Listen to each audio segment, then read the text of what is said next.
Welcome to everyone, and thanks for joining us.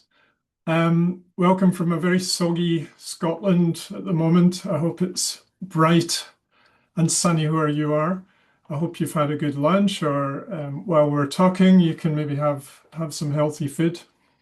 Today, we're going to be talking about basically what integrative sport and exercise nutrition is, which we positioned as a new era of sport and exercise nutrition. We're at a changing period in time from the way sports nutrition has been to changes happening in both in research and in practice. That means practitioners need to be thinking a little bit differently to support an athlete. And when I talk about athletes, I'll mean elite athletes and also your regular Joe Blogs who goes out and pushes himself at the weekend or does regular recreational exercise, sometimes with very high life loads.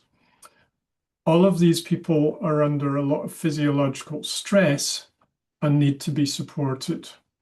So the run of today is I'm going to do a short presentation, then Simone, then Justin. I'll share a few course options with you, and then we're going to open for questions. Okay, so if there's things that you'd like to ask us, think about it, and Simone will invite some questions towards the end of our presentation. So Simone, if you can go into the first slide, please. I'm going to start with what integrative sport and exercise nutrition is not. And next click, please. This is what it's not. This is a scan out of two of my textbooks sitting on my bookshelf over there, where the focus is on, I'll call it calories and carbs. And that's very much been the position of the sports nutrition industry for the last half a century, pretty much. And this was me in the 1990s doing my master's degree. I took a course in sports nutrition and dutifully followed all the guidelines. So I was a runner, I was a middle distance runner and consumed about 4,000 calories a day because that's what the guidelines showed me. Very high carbs with sufficient protein and, middle level fat. But you know what? I ended up with IBS. That was my that was kind of my history as an athlete because I didn't really learn enough while I was still an athlete to get myself out of digestive issues. I then went into the early 2000s and discovered nutritional therapy and did another degree. And I was then entering the world of functional nutrition and systems biology type approaches, which really, really opened my eyes. How athletes need support beyond calories and carbs. So we're going to work through this pyramid now that I've kind of formulated over the years in terms of priority. So if you go one click, Simone, where we tend to focus our attention in what I've called classical nutrition within sport anyway, is how many calories, how many grams of carbs, fats, and proteins. There'll be some micronutrients given attention to, which thankfully is a growing list because all of them actually need attention. And also the balance between macronutrients is vitally important, and that's starting to go into the personalization. And just a little story as an aside here. I was working 15 years ago in Cape Town with a cyclist who was getting ready for a 200-kilometer team race.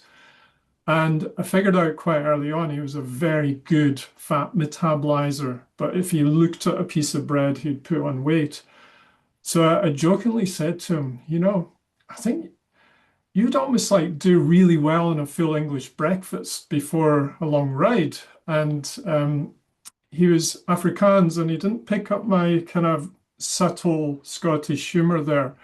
So a week later, I saw him again. He'd done his race and he said, Ian, I want to thank you so much because while all my teammates were eating cornflakes, getting ready for the race, I had my full English breakfast. And after 160 kilometers, I was laughing at them because I had so much energy. There's the individuality element of this. One more click, Simone, please. Another element heavily focused on in sports nutrition is your ergogenics. So things like creatine, caffeine, carbohydrates, bicarbonate. You can expand that list out. But as you see, it's positioned at the top of the pyramid. It should never be the first approach. Yes, it can gain huge benefits in some cases, but the foundations need to be there for it to properly work to full effect. Next click. I focus with every single client I have on nutritional quality, and that's about, well, where did the food come from? Is it organic, non-organic? What's the nutrient density of it? Local, seasonal, organic, all those things can make a difference. And then obviously the cleanliness of the food source. So avoiding food contaminants that just will burden the detoxification systems of the body, which are energy requiring and nutrient requiring processes. We'd rather use energy for our exercise and our recovery processes. Next click. And then we have integrative nutrition for health. Note it's above the nutrient quality element because it's you need to get that base right first. And then we're going into that body systems approach. How do we nourish? So something I do, I like the word reframe. I reframe the word fuel, which you'll find in sports nutrition all the time. What food do we need to fuel the body for this exercise? I change that to nourish. How do we nourish the body? Because the body needs these micronutrients and macronutrients, perhaps more in that order, to thoroughly nourish all the body systems. Okay, next click. And then the athlete's story. So you might have great success with one athlete and minimal success with another who with the same strategies. And what's the difference? The second one might be under a huge amount more stress. They've got a higher life load. They've got worries in their life. They might not be sleeping sufficiently. The number of athletes in South Africa I worked with who would wake at 4:30 in the morning, that was a standard thing. They didn't get enough sleep, and then they skipped through meals because they didn't really have the time and prioritize their training. These things all need to matter and match up. Okay, next slide. So this is a kind of cogs diagram I put together for our textbook, and it represents this interconnectivity of human health. So I've picked a few body systems, and it's a representation of like an old-fashioned clock or watch. Like I've got one from my grandfather from 1950, not your smartwatches, by the way. If one of those cogs has a little nick in it, the whole system's not going to work. If they're all healthy, this will be a timely clock or watch. One click, Simone, please. So to support all these body systems, these are all the requirements. And one more click, please. If you're a nutrition specialist, these will be the elements in the first two red, the food elements that you'll focus on. If you're an exercise professional, you'll focus more on the exercise load. If you're a psychologist, you'll look at the state of mind. But in an integrated picture, we need to actually do all of those. I consider these three, nutrition, exercise, and psychology, a kind of triad of support for the human health. Once we can actually be aware of all these elements for an athlete, whether they're an elite athlete full-time or a recreational athlete who has a heavy life load, we can start to support their health. But if you leave one of them unticked, it can put a lot of strain on the other systems. Okay, I'm going to be quiet now and pass over to Simone.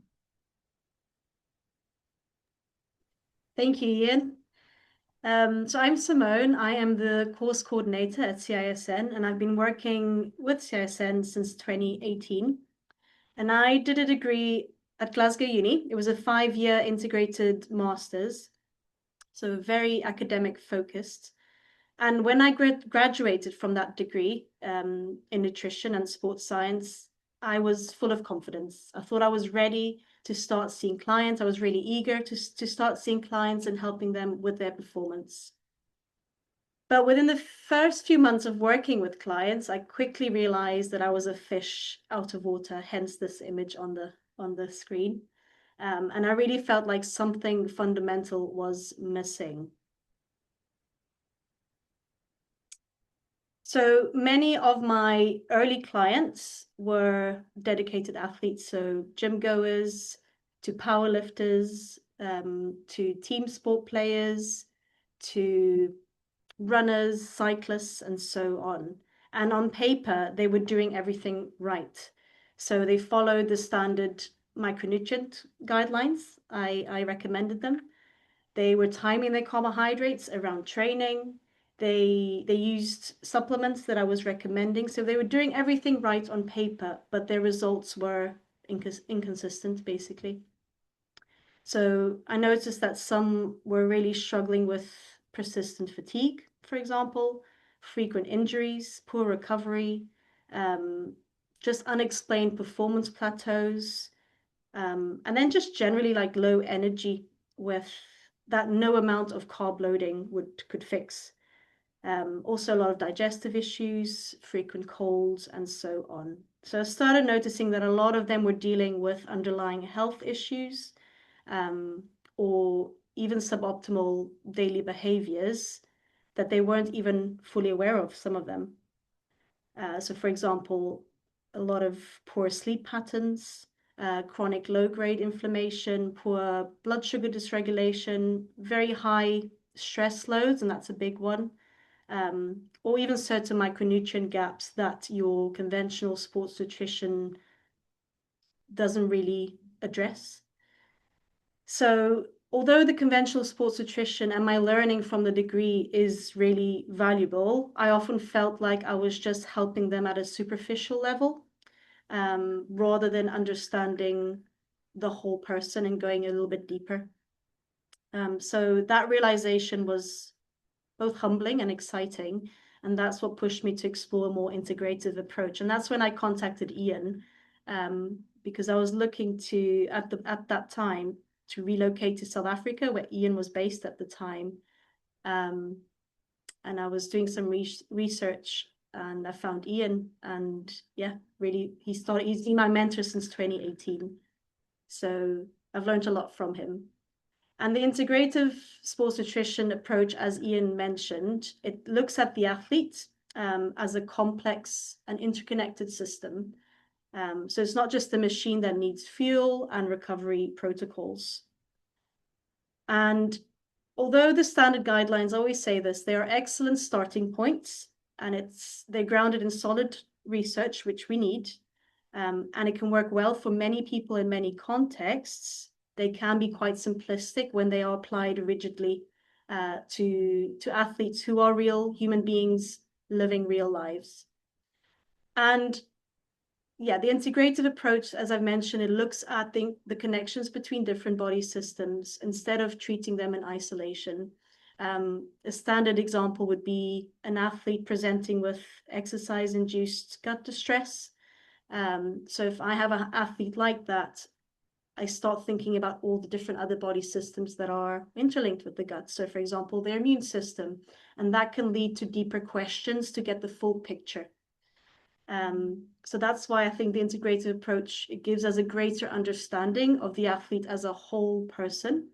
And more importantly, it has really helped me build stronger relationships with clients, and it builds more trust as well.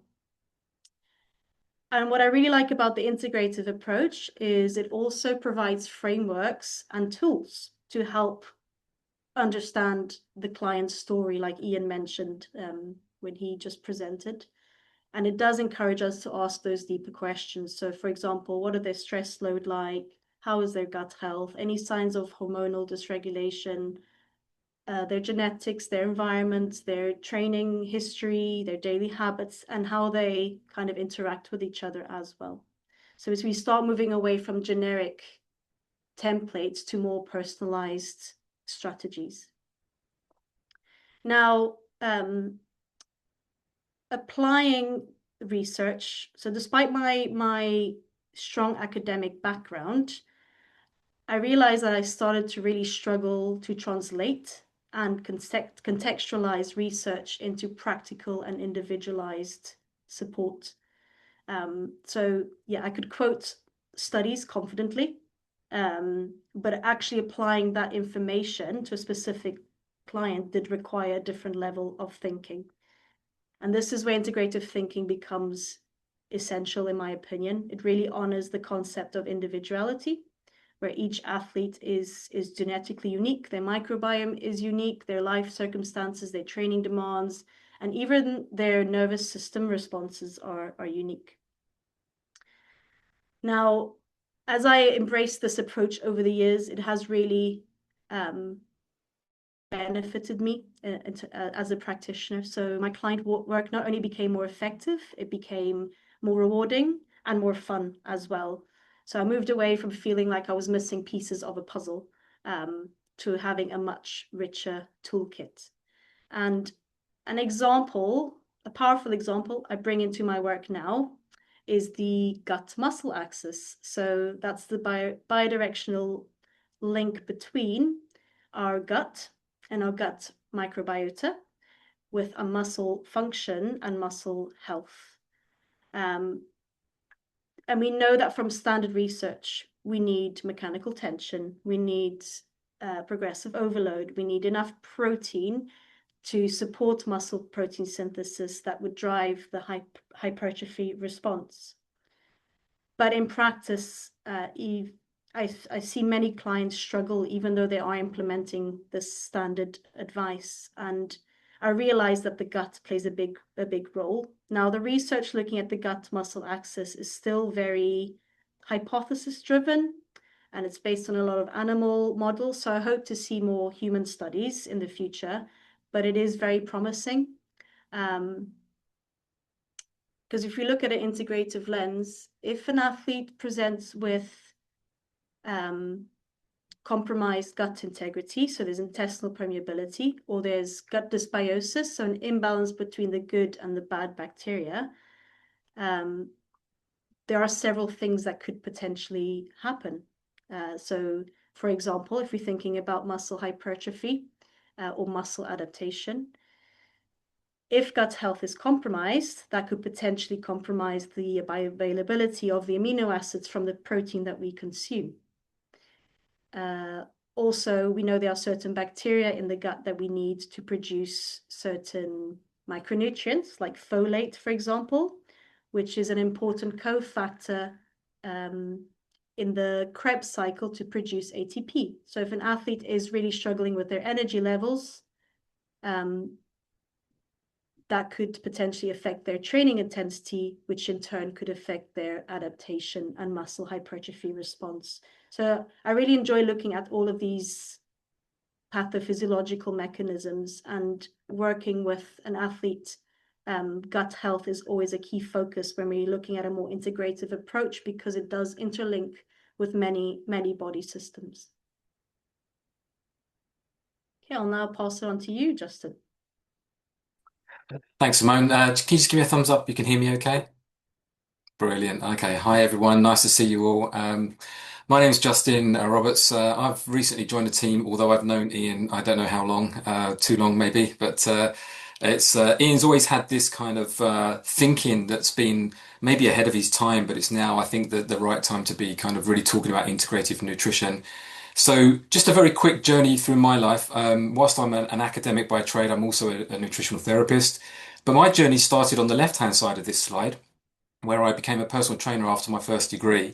And even back then, we're talking several decades ago, even back then, people were talking about individualized nutrition and metabolic types and how people respond to exercise and diet in different ways. And yet, I've worked from the lowest level, if you like, people starting out in exercise, all the way through to world-class, world record-breaking athletes. And everyone responds differently. That's a key thing I've picked up along my journey. So that's led me into the middle of this slide where you can see a colleague of mine in an old lab I used to work in, um, and where we start to look at actually getting down to understanding mechanisms and understanding physiology and how people respond not only to exercise but how they respond to supplements and diets in terms of how it affects them. So if we go to the next slide, what that has led me to is a kind of journey where I've really gone into the research. So these are some of my papers, and it's not about me and it's not about promoting my research. The point of this slide was just to show that I've really looked at how some of our products that we take can have a powerful effect on performance and health across a very wide discipline of nutritional. Test one. Oh, hi, Kane. Can we just put you on mute for a second? Thanks. So the point of this is really just to show you kind of the plethora of research and how that's really changed my thinking from mainstream research into individualized research. So as an example, I'm just looking for the top right of this slide. You can see there's a paper there on probiotics. That particular study came about from my own experiences of doing long distance triathlons. And in the years that I really wasn't thinking about my health, my diet, if you like, but specifically my gut, as Simone was just talking about, when I started trying different things, particularly in the kind of probiotic, prebiotic world, I found that my performance suddenly changed. And so that really got me wondering about whether this could have an impact for other people as well. And you can see on the bottom right hand of this slide, my journey has taken me from sports drinks all the way through to now looking at polyphenols as a way of helping individuals when they exercise. Let's go to the next slide. So with that in mind, where I come into this course is really just getting you to think about the research and the translation of that research. And I'm not going to go through the slide in its entirety, but it's just to kind of get you thinking about, are you widely read? I've met many people over the years that quote individual papers, and then if you had only read one paper, you might have a very biased or simplistic view. If you then sort of read more widely, you might have a deeper appreciation of what the research is trying to tell you, and maybe what the consensus is as well. So where I come in is kind of how to be critical of the literature and how to translate and contextualize that literature with the client in mind. So let's go to the next slide. So here's just a very quick example. If you just click the next one as well, Simone, so it comes up there. Thanks. So here we've got two pictures, same study, hypothetical, of course, but on the left-hand side, we've got the sort of graphs that you would see in most papers where you have a supplement, maybe, let's say, call it creatine on strength, and whether it's comparable to placebo in terms of its changes over time, so pre and post supplementation. And obviously, being a scientist, I'm always going to look at this from a reductionist approach because I have to try and control all the possible variables. So the only thing that's changing in the lab is the supplement I've given you or the diet I've given you. So for me, this is controlled, it's standardized, but it gives us a lot of reliability around understanding how a group of people might respond to a supplement or a diet. But if we took that same study and to the right hand side, look at the individual responses, where this is, we can start to understand how individuals respond within that study. And there's a whole load of reasons that might explain why the person on the right hand side who's increased massively from pre to post, why did they respond the way they did? Was it because they had a very amplified effect of that particular supplement or diet? Or was it they were doing something else? And so really the translation is starting to look at a deeper appreciation on an individual level. And some of the studies I've done, I've noticed some very big changes in individuals, and I've seen other people get completely worse by doing a particular intervention. And if you go to the next slide, this is kind of not famously, but I would say highlighted in some other mainstream research. This is a very early study that was looking at ketogenic diets for a 4-week period. And in the paper, they kind of refer to the fact that the ketogenic diet had an effect, But then, as Professor Burke rightly mentions on this in this paper, you can see there's one person that's had a very profound effect from this diet for whatever reason. So the results being based on a mean and standard deviation are largely influenced by the effect of one person. And so that's why we have to have a deeper appreciation of how the individual responds to their diet. And let's just go to the last slide for me. I'll just set this scene nicely. This is just two clients, hypothetical, but they kind of reflect certainly the sort of people I used to see in my practice, but also the sort of range of people I used to see. So on the left, we've got a 45-year-old male, recreational triathlete, just wants to get out there and push his best and maybe compete with his mates, trains 3 times a week, has a body mass index of 29.5. And then as you go through the rest of that list, you can see some of the things that are influencing how he approaches his training and his diet. So for example, he's got a lot of stress in his work, he travels a long distance, he's got limited time availability, so he relies on convenience foods a lot of the time, but he's also struggling with fatigue and energy over the day with a particular afternoon lull. Now, on the right-hand side, we've got a club level triathlete, 33, training almost double, 5 times a week, has a lower BMI, so healthy BMI. He works part-time, but he suffers from insomnia. He has frequent flu-like symptoms. Sorry, just that's it. He has gut cramps during his long sessions. But if you look at the diet, on paper, both of them are eating high amounts of carbohydrate. One's more pescatarian than the other. One has high coffee, one has high water. Both are eating over 3,000 calories. So on paper, they're kind of meeting the generic guidelines that you see. And that's not a bad thing, but they respond differently. So if I was kind of working with each of these clients, what would be going through my head is, have I thought about what's going on for them? Their training days, their non-training days. Do they have gut issues? Is there a stress level going on? And so on. So part of the role of these courses is really to get you to think wider, how you can open up more investigation and curiosity about your client's physiology to get better results for the client himself. And on that note, I'll pass back to Ian. Thanks both. So if you're now thinking, oh, how do I learn about this stuff? I'll share a few course options with you. So here's the kind of progressions we basically have within CISN. The first one is CPDs. So we have a 10-hour short course. Some of you on this call have done it.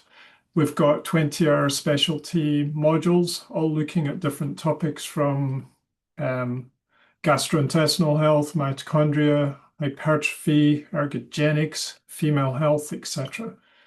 We've then got our certificate course, which is approximately 120 hours. It's designed as a professional specialization, and it's delivered over approximately a 9-month period, but it depends when you take your specialty modules. And then we've had this going for the last year or so now. We have our diploma course, which is 120 level 7 credits. So that's basically equivalent of 2/3 of a master's degree without the research project at the end. So that's our three main offerings or options. Next slide, please, Simone. So looking a wee bit more at the certificate course, we've got module 1, where a lot of what you've heard today is the integrative view and how we put that out across the different body systems: gut, immune, detox, musculoskeletal, neuroendocrine, energetic systems. And then module 2 is all about performance nutrition, but in an applied way and in a very personalized way.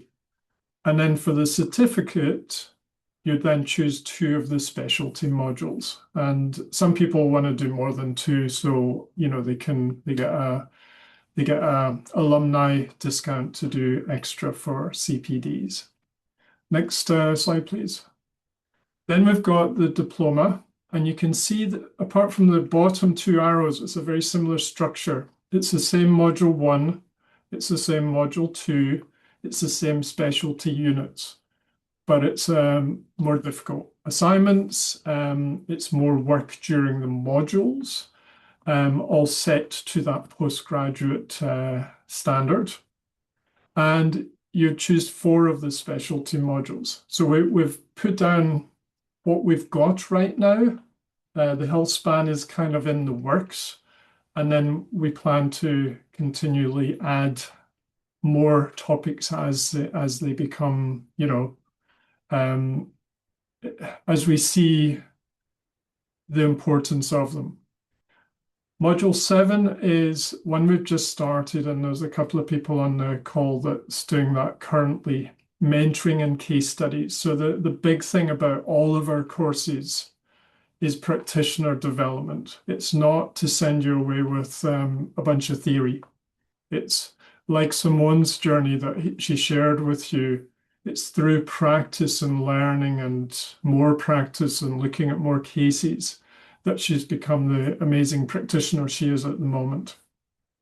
So that's what this module's designed to do, with 6 different types of people coming in and mentoring. And you have to get dug into your own case studies as well.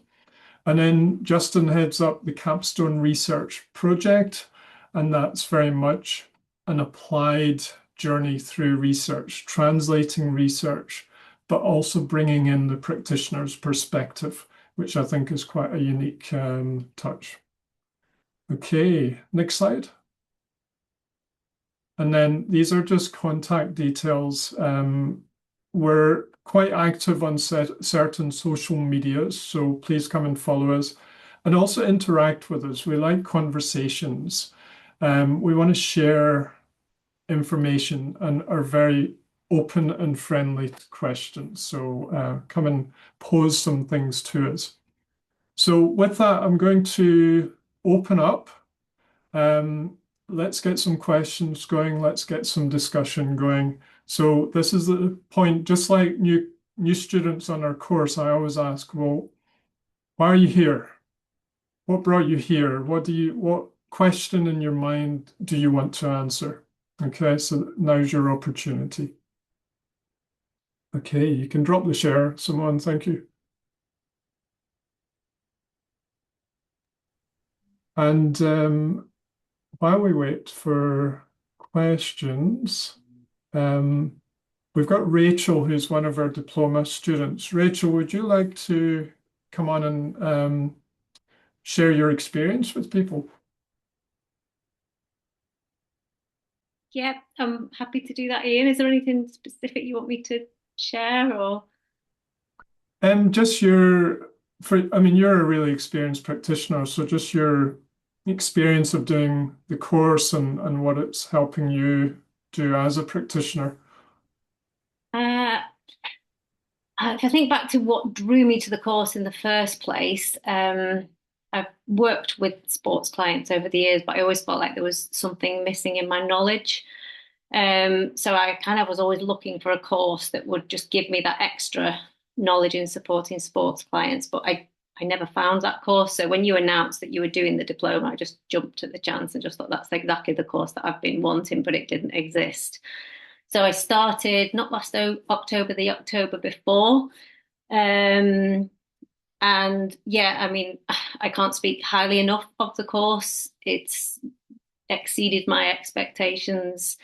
I love the fact that we are totally encouraged to be independent thinkers, to question everything. There's no box ticking on this course. We learn, we question things, and then we apply it. And I think that applying things in practice, and we kind of come at that from so many angles.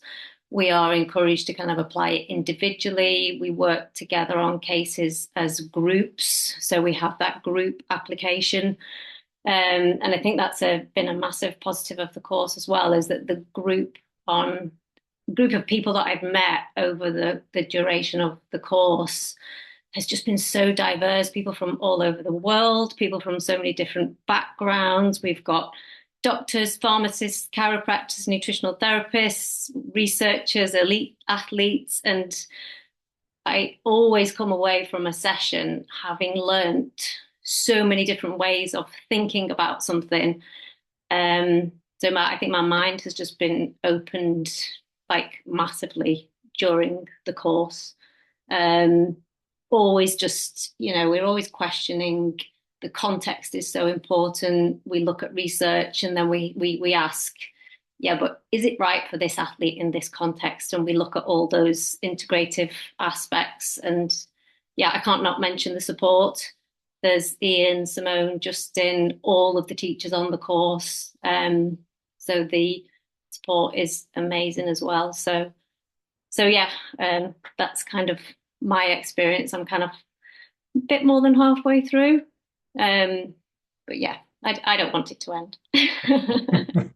I think you're well over halfway now. Thanks, Rachel. That was lovely. Okay, so what would you like us to talk about? Why are you here? What would you like us to go into? Justin, Simone, you get any perspectives you'd like to share? Oh, we've got Anik. Yeah, as How are you usual. doing, Hi, Anik? Ian. I've got a question for Rachel, actually.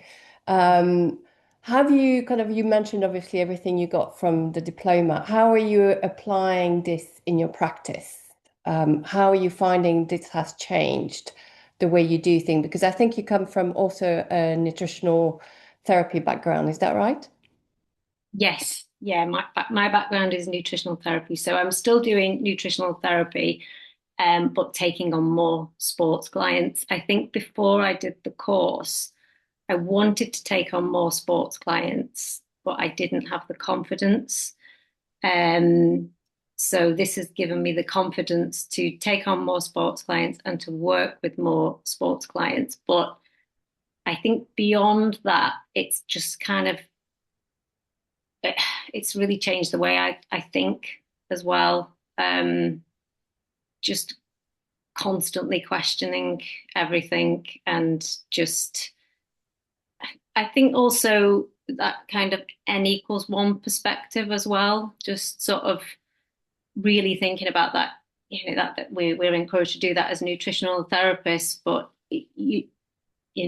just that kind of taking the research but then applying it to that person in that particular context, and just being very open to there being so many different kind of aspects that can influence that client. Like I just did the mind body module. I think that was the last one that I did, and all the we've been covering all the kind of psychological elements, and it kind of, there's no stone left unturned when you're kind of working through a case like that. So I think it's given me more confidence as a practitioner, and I feel like I've really kind of pushed myself as a practitioner as well. Does that answer your question, Annie? Yeah, it does. Thank you. And I've got a question for Ian or Simone, or Justin. I don't know. And it's more because I've done the certificate, and I've seen Rachel working very hard on with me whilst I was doing the certificate and then doing the diploma on top of that.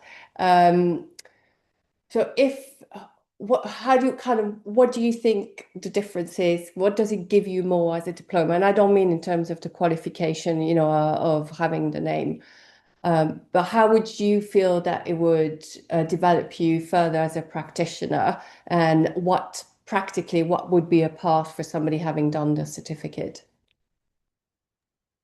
Okay, so I'll go into that, and someone you can layer in if you want.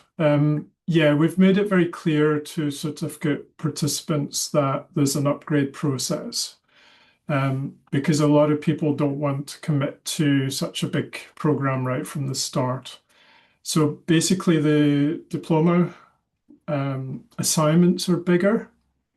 So because you finished fairly recently, so you'll be able to come back to the modules that you already did, and then just redo the assignments. And it could even be the same case study you did for the certificate, but it's now a bigger assignment going into more depth and a bit more research expectation as well. You then add on 2 more specialty modules and then the mentoring and case studies and research. So that's the add-on, but it's a very smooth process because we've designed right from the start, we've designed these courses with flexibility because most of our students are busy practitioners or busy professionals of some type. So much so, Justin's come in and said, "Whoa, okay, there's a lot going on here." But we try and be fair and work around your schedule as much as we can. And there's a specific timing intake, isn't there? So with an upgrade, the first step is to take your time to revisit the modules you already did. So you can do that whenever you want to in your own time. You can come into a current course and revisit things if you want as well. So you can go over old ground to just reinforce it. But then obviously you need to drop in with the class when it's the mentoring and the research. Well, research is independent. It's more the mentoring one. And then the specialty modules, they're scattered all through the year anyway. So you kind of need to think ahead. And you might end up in a class with other certificate students and other people doing CPDs. So like, who was it that said, Rachel said, there's a mixture of people in there. And at first I thought, right, I'm going to have to make 2 courses, one for nutrition professionals and one for exercise professionals. But what I've realized is there's a lovely cross-pollination of different types of practitioners in the one class, in the one tutorial. So I even encourage that now. Great, thank you. And I'll just add with the mentoring one, Anik, it's 4-week blocks over 6 months. Is that correct, Ian? And each 4-week block is a different professional or practitioner, and it's very interactive. And there's always a live case study or a case study to review, and then different students have to put together recommendations for that client. So it's very, very practical. Yeah, so just something to add on that one. Great, thank you. I see Tamara has her hand up. I don't know if you want to ask a question. Yes, please. Hi. I didn't come in until past because I had another meeting, so I've missed all the preambles, so forgive me. Why am I here? Ian asked, why are we here? I'm a nutritional professional. I work compressed hours, and I'm looking to do something that's sport oriented for my son, who's a pretty good athlete, and just to support him. So, you know, although I've got a really good grounding in nutrition, I want to obviously see what the latest is as far as sports nutrition is concerned to enable him to perform better. Last year he had a couple of major injuries, and I wonder whether it was as a result of his nutrition not being good enough. So yeah, it's a case of, Ian just mentioned, I think, yes, you can fit it around a working role. So that's good. That was one of my questions. And is there a timeline, i.e. do I have to get it done in a certain amount of time, bearing in mind I work full time already? I'll answer your first question around supporting your son, Tamara. We have a lot of students on our course who are busy professionals, but also have children, and they're also doing it to support their children. So we have our lectures. So you watch the lectures that are recorded in your own time, and we meet once a week, basically, for a live tutorial where you can come and bring your questions. And it's in those live tutorials where you can ask questions in relation to your son, if you feel comfortable doing so. Same with the forum. We have a very active discussion forum for each module. So yeah, you can ask questions there anytime. And in fact, a lot of our students who are practitioners ask for guidance on cases that they're working with. And we also have a community, a WhatsApp community. So people share things on there as well. And we have an alumni like coffee meeting every month. Mhm. And we encourage to kind of discuss cases there as well. So Okay. So may I ask though, so between those weekly tutorials, how many hours of dedicated study would you anticipate a practitioner with a fairly good grounding of the basic, well, not the basic, but not sports nutrition? So you're looking at around, I'd say 5 hours, but obviously you can go more in depth, and because we provide required reading, and that's usually like 2 papers Yeah. before each lecture that you view, and each lecture is around 2.5 hours. And then there's some recommended reading, but you don't have to do it, if that makes sense. Yeah. Oh, And yeah, the recordings, they split in 4 or 5 parts. So yeah, you can literally just watch half an hour after dinner. You don't have to watch the full 2.5 hours in one go, if that makes sense. yeah. So Great. yeah. What was your second question? Sorry. Is there a finite amount of time that you have to do these modules in? Can I do it? Do I have to do it in 6 months? Can it be in 12 months? Could it be across 18 months? So the certificate, it really depends on your specialty modules and when they run, because we do each one roughly once, twice a year. Mhm. But for module 1 and module 2, they're each 8-week modules. Mhm. So you're looking at 8 lectures for each one, and we meet weekly for a tutorial for each one. There is deadlines for assignments, but obviously we are aware people are busy, have busy lives, things can happen. So there is some degree of flexibility. So if you need an extension for a specific reason, it's not usually an issue, if that helps. Yeah. Yes, that helps. So yeah, but we do encourage people to follow their group if possible, Yes. Yeah. just to kind of create that community aspect as well. Yeah. Okay. Okay. Thank you very much. Thank you for your time. I have a question in the chat box. Actually, we have 2. How much protein required to increase mass, for example? So that, I think that is a question for another day, Shabazz, because that's more athlete specific. I always say when it comes to increasing lean muscle mass, the research says starting point around 1.6 grams per kilogram body weight, but then looking at it integratively, we really need to sit down with the athlete and look at all aspects of their lives, their training, to provide recommendations, and monitoring obviously is the important one, and see how they adapt. And then Salome, good day. Thank you for sharing your expertise. When you start to be figuring out what to do. Would course be enough for you to go into sports nutrition, or would it be more beneficial to do before it? So Salome, it really depends on what your goal is. We're more about focusing on mentoring practitioners to become better practitioners in their own practice. If you're looking to go more into professional sport or elite sport, I would still say our course is beneficial and a must, because it just gets you thinking differently. But yeah, a lot of the job roles do require a master's degree, and one that's recognized, especially in the UK. So that really depends on your goal, basically, as a practitioner. But yeah, feel free to get in touch with us, and you can share more about your own personal goal, and we can give you some guidance on that. Are there any other questions? No, I just wanted to announce we have some offers.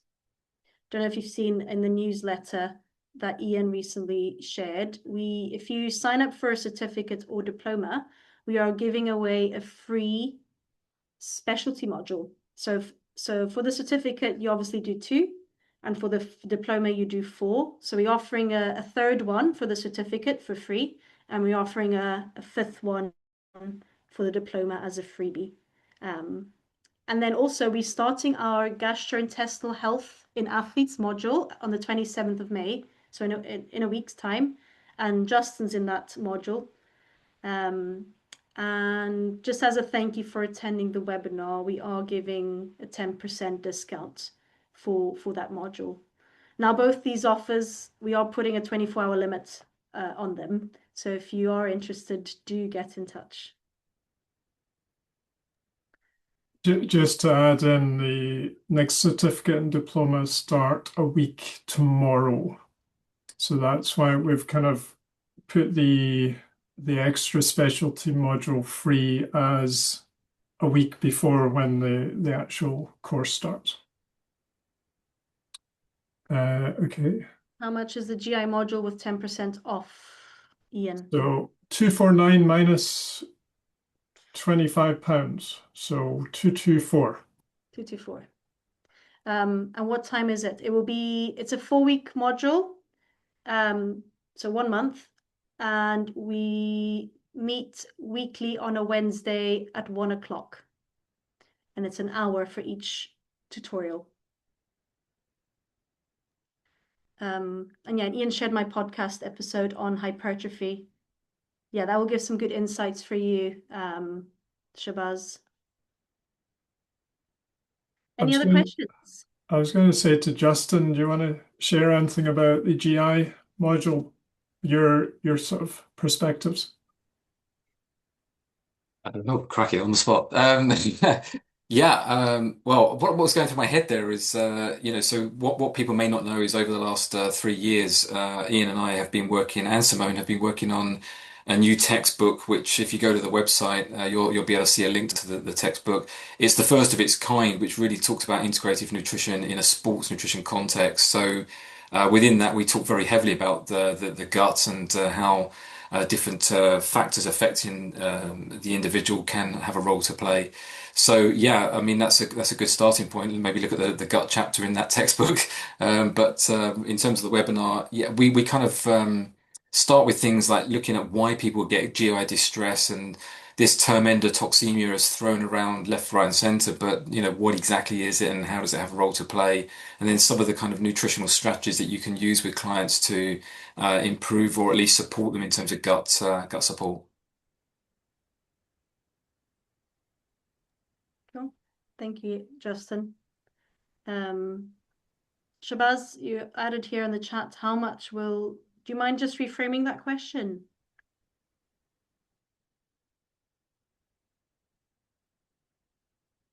I can see you're typing in the chat box. In the meantime, can I say the GI module was great, and I'm using it in practice very much so with a celiac client, so an athlete. So high recommendation, and I'm not getting a commission. Well, give us your top tip, Anik. What was your kind of your biggest implementation? Well, my biggest implementation is looking at the overall ecosystem of my client and what's happened for my client to be in the state she's at the moment. And then looking at not only kind of we are dealing with celiac issues, but also dealing with lactose intolerance, which often goes with kind of when there's been an insult.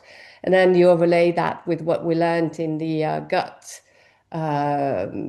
module around what intensive sport does kind of to your gut. And so you kind of look at the perfect storm and then look at, some of the things we might kind of address in the athlete's diet first, some of the continued how should I say, things that perpetuate and continue to trigger the issues. So yeah, I think that's kind of I've delved back into that, and I've delved back actually into the hypertrophy because she came in not for gut, but actually for improving muscle mass, which is an interesting thing given the kind of gut situation. So I think that's an example of how you would probably address things from an integrative point of view. So I didn't just go, oh, that's great, let's see how you can put some more muscle mass on. I went, oh, that's great, we have some gut issues. What can we do? Because that will influence, as Simone said, the way kind of your ability to perform and also your well-being. So yeah. Fabulous. That's integrative nutrition in a nutshell. Thanks, Anik. Okay, any final questions? Oh, Shabazz was saying, how much will all of the course cost? So the certificate course is 2099. And as we've said, you'll get an extra free module registering by tomorrow.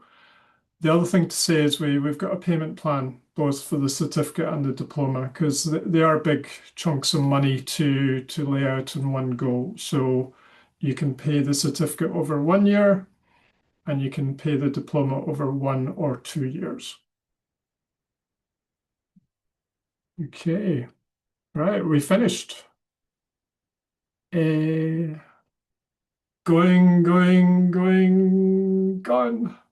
All right. Thank you, folks. Thank you to Anik and Rachel for your inputs there as well. Thanks to Simone and Justin. And thank you to all of you for joining and listening. It's an area that we wish to influence in years going forward. We believe that the sports nutrition field does need to be influenced. And the oil tanker is starting to turn very slowly with, for example, research up the line on the lines of what Justin's been doing with polyphenols, for example. That's been out there for a little while, looking at food first approaches. Personalized nutrition, well, we've got nutrigenomics, that's a massive research field that's growing every year. So all these things are not going away, they're just expanding, and they gradually expand into other fields. So within sports nutrition, there is occasionally some talk about personalization. There is definitely talk about polyphenols, and there's definitely talk about the microbiome. So it is slowly shifting. We're not quite there with other things that we all talk about yet, but we're moving. Okay, so there is more of a health focus coming, I think, for active people. So thank you, everyone. And anyone that joins us next week, it'd be great to see you. If not, we'll see you in another webinar, podcast, anything we put on. You're very welcome to come and join us. Thank you, everyone, for coming. See you.